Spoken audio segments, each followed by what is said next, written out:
నమస్తే, నేను doctor సజీ D'Souza.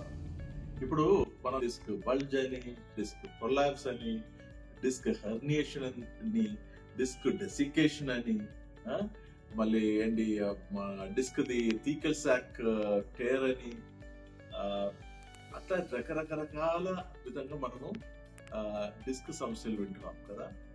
And disc సమస్యలు అంటే ఏదో పెద్ద ప్రాబ్లం అని అనుకోని మనం దానికి సర్జరీ అని వెళ్తున్నాం. చాలా మంది అంటే డిస్క్ ప్రాబ్లం వచ్చింది, అయ్యో సర్జరీ చేయాలి. అదొక కంటిన్యూస్ గా ఇప్పుడు న్యూరో సర్జరీలో డిస్క్ ని సర్జరీ చేయడం, అది ఏదో మొత్తం ఓపెన్ చేసి డిస్క్ ని తీయడం కానీ, ఆ డిస్క్ బయటకు వచ్చిన డిస్క్ ని కట్ చేసి తీయడం కానీ, ఓకే, లేదా ఇప్పుడు కీ హోల్ పెట్టి ఆ డిస్క్ ని తీయడం కానీ, ఇట్లా ఇట్లా ఇట్లా డిస్క్ తో ఉన్న రకరకాల సర్జరీస్ జరుగుతున్నాయి. మీరు లేదా మీకు తెలిసిన వాళ్ళు ఎవరన్నా డిస్క్ సమస్యలతో సర్జరీకి కూలిపోయారా అండి?